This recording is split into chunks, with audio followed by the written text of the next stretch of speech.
오늘은 본문의 내용을 가지고 우리 깨부수시는 하나님이라는 제목으로 함께 말씀의 은혜를 나누고자 합니다. 여러분, 혹시 도장 깨기라는 말을 들어보셨습니까? 아마 좀 왠지 모르게 좀 익숙한 단어일 수 있는데요.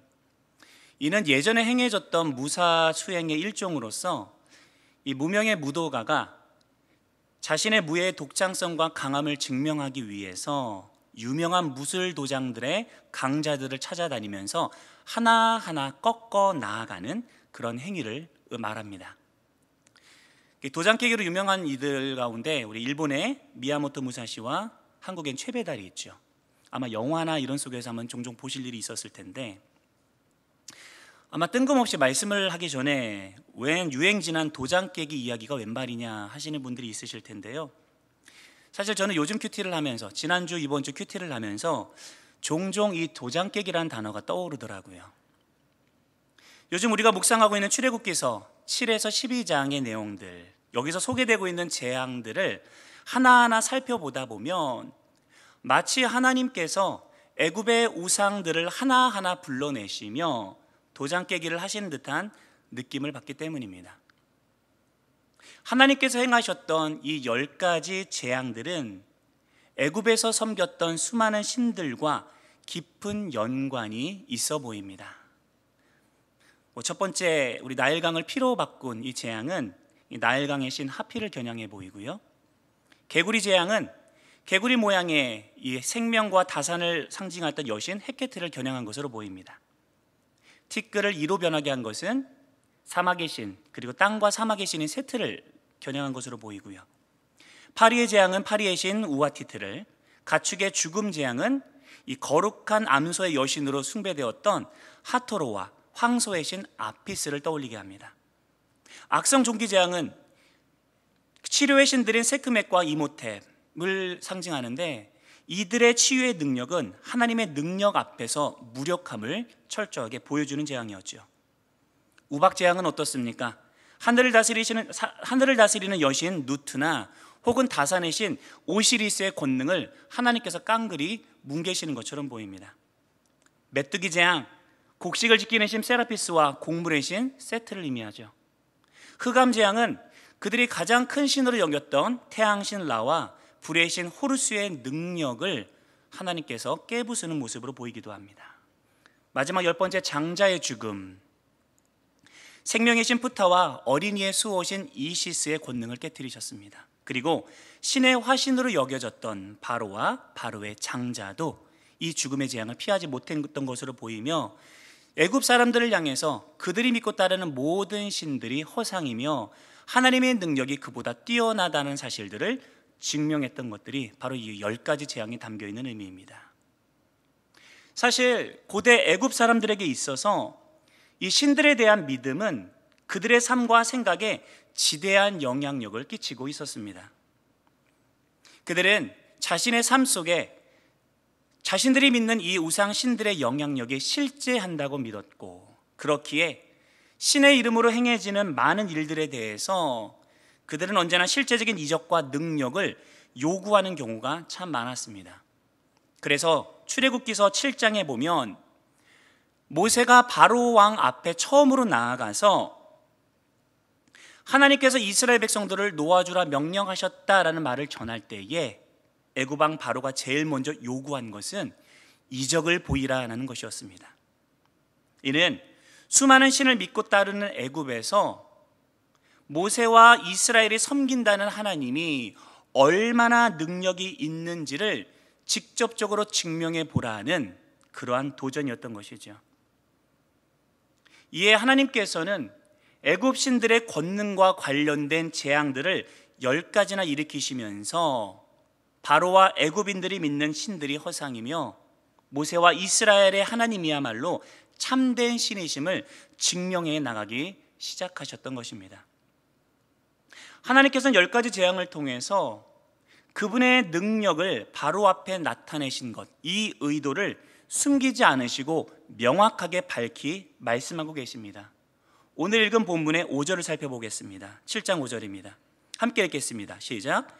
내가 내 손을 애굽 위에 펴서 이스라엘 자손을 그 땅에서 인도하여 낼 때에야 애굽 사람이 나를 여호와인 줄 알리라 하시매. 하나님께서 하나님의 손을 애굽 땅 위에 펴셨다라는 것은 하나님의 능력을 나타내 보이셨다는 의미고요. 이것은 10가지 재앙을 의미합니다. 하나님의 10가지의 재앙을 나타내실 때에 애굽 사람들이 하나님을 여호와인 줄 알리라 라고 하나님은 선포하고 계십니다. 즉, 이 우상과 관련된 재앙을 통해서 하나님께서는 애굽 사람들에게 하나님 스스로가 참된 하나님이심을 철저히 증명하시겠다라고 말씀하고 계신 것입니다. 하지만 여기서 끝이 아니죠. 하나님은 한 가지 목적으로만 단순하게 일하시는 분이 아니십니다. 하나의 일을 통해서 여러 가지 목적들을 동시에 이루어 가시는 멀티플레이어시기도 합니다. 하나님은 애굽의 신들을 하나하나 철저하게 파괴하시며 그분의 능력을 보이시는 이 과정을 통해서 애굽 사람들의 인정을 받기 원하셨지만 여기서 끝이 아니죠. 궁극적으로는 이스라엘 백성들과 그들의 후손들에게까지 하나님의 하나님 되심이 전해지며 이를 통해 온 천하에 널리 전파되기를 원하셨습니다. 10장 2절을 살펴보도록 하겠습니다. 함께 읽겠습니다. 시작. 내게 내가 애굽에서 행한 일들 곧 내가 그들 가운데에서 행한 표징을 내 아들과 내 자손의 귀에 전하기 위함이라. 너희는 내가 여호와인 줄을 알리라. 이스라엘 백성들을 향해서 동일하게 말씀하십니다. 이 일을 통해서 너희들은 내가 여호와인 것을 알 테고 이 사실들이 내 아들과 내 자손들의 귀에 대대로 전해지도록 하기 위한 것이 나의 목적이다. 더 나아가서 9장 16절에서는 이렇게 말씀하십니다. 함께 읽겠습니다. 시작. 내가 너를 세웠음은 나의 능력을 내게 보이고 내 이름이 온 천하에 전파되게 하려 하였음이니라. 하나님은 이스라엘 백성들에게 보이신 이 능력을 통해서 그분의 이름이 온 세상, 온 천하에 전파되기를 원하시는 목적을 가지고 계셨습니다. 그래서 하나님은 권능의 손으로 10가지의 재앙을 보이시며 그분의 능력을 증명해 가셨던 것이죠. 오늘날에도 하나님께서는 그분의 백성들을 통해, 우리들을 통해 하나님께서 하나님 되심이 널리 전파되기를 원하십니다. 우리 새생명 축제를 맞이하여서 또 하나님의 이 의도를 이어받아서 주님을 알지 못하는 우리 VIP들에게 복음을 전파하는 우리 모든 영안의 성도님들이 되기를 간절히 소망합니다. 그런데 여기서 한 가지 주목해 보아야 할 점이 있습니다. 하나님께서 자신의 능력을 증명하시는 이 과정이 상당히 세밀하고 순차적이었다는 점입니다. 다시 말해서 처음부터 애굽인들이 하나님을 부정할 수 없는 크신 능력으로 한 번에 압도하시지 않으셨다는 거죠. 처음에는 그들이 반항하고 부정할 수 있는 작은 이적부터 차근차근 진행하셨다는 점을 주목해 보아야 합니다. 물론 이 모든 이적들을 작다라고 말할 수는 없겠지만요. 그리고는 마침내 애굽이 감당할 수 없는 10번째 재앙을 통해서 정점을 찍으시며 철저한 항복을 받아내셨습니다. 이 재앙들의 종류와 그 분류에 대해서 이 성경학자들의 많은 연구가 있지만 오늘은 디테일하게 하나하나를 살펴보기보다는 거시적인 관점에서 이 재앙의 의도에 집중하여서 살펴보도록 하겠습니다. 그렇다면 하나님은 왜 10번이나 되는 재앙을 차례차례로 보내시면서 마치 애굽을 지배하는 신들을 하나하나 굴복시키는 이 도장깨기와 같은 연출을 하셨던 것일까요? 그 이유는 하나님께서 구원하시어 그분의 백성으로 삼고자 하는 이스라엘 백성들의 애굽에서의 현재 상태와 관련이 있어 보입니다. 창세기부터 출애굽기 본문까지의 흐름을 먼저 간략히 살펴보도록 하겠습니다.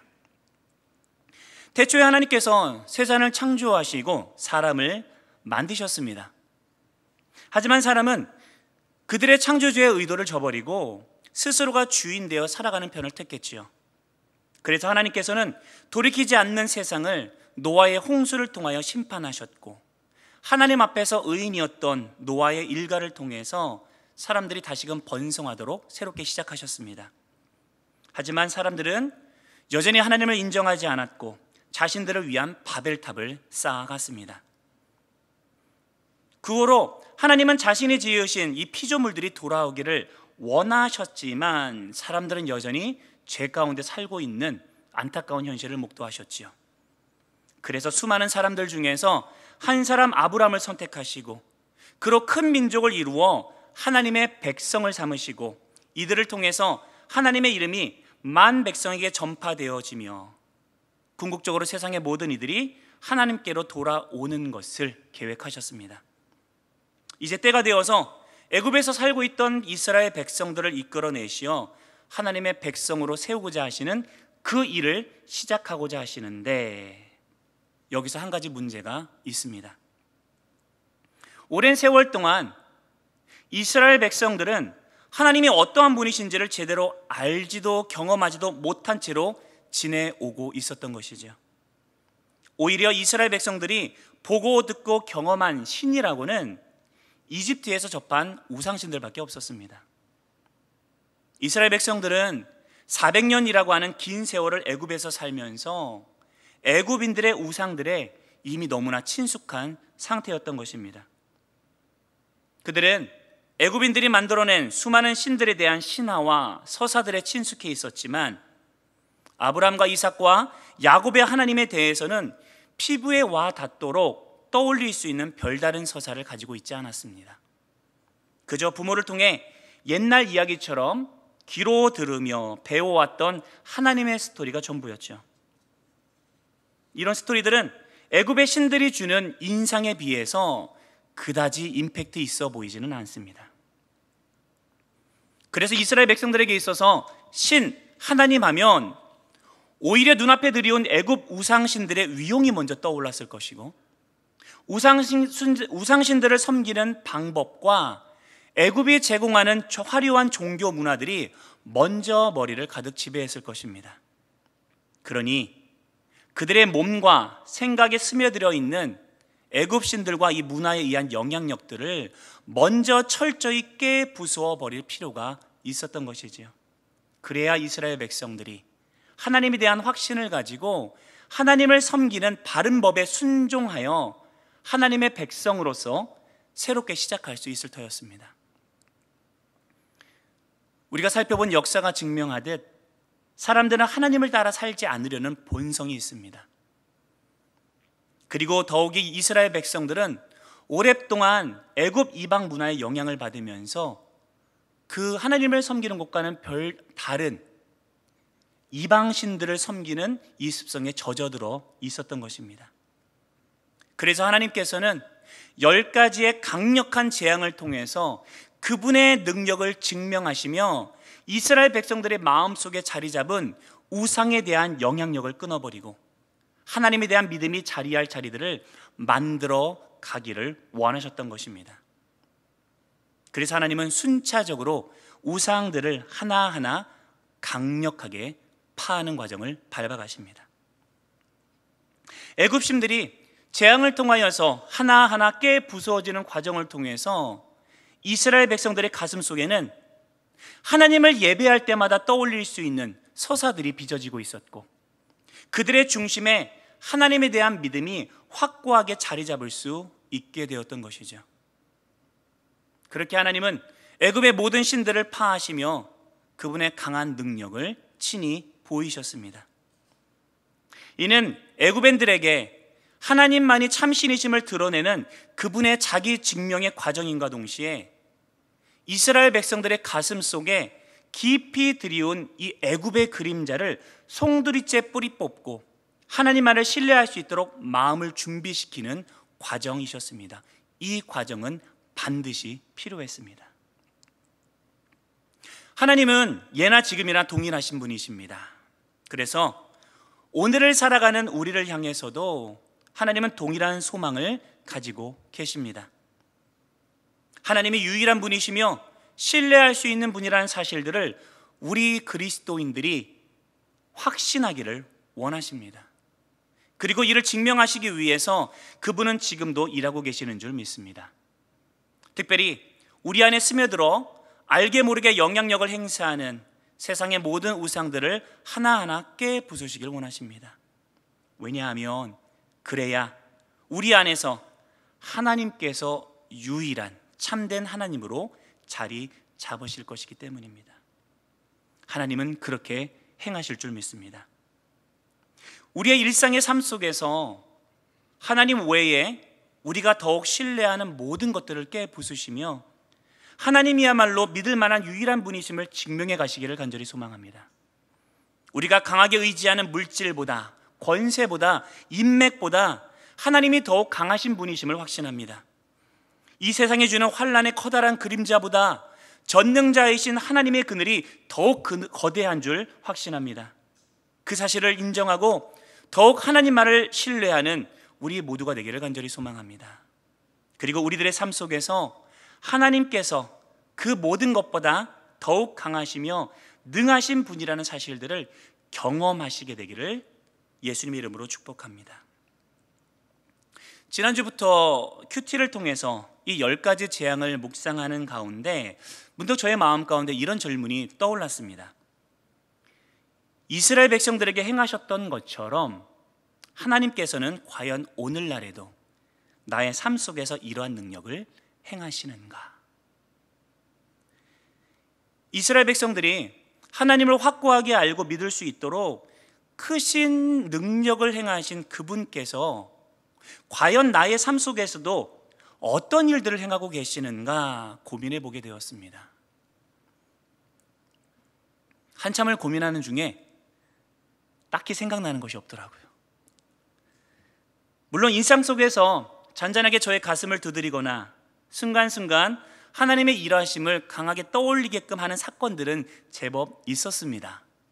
하지만 출애굽기를 통해서 보여주신 10가지의 제왕과 같은 이 스펙타클하고 임팩트 넘치는 그런 사건들은 안타깝게도 떠오르지 않더라고요.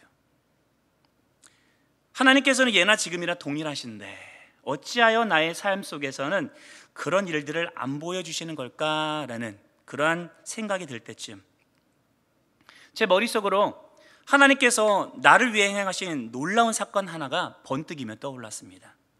그리고 이 사건은 모든 그리스도인들에게 주어진 동일한 사건이었습니다. 그것은 바로 예수 그리스도의 십자가와 부활의 사건이었습니다.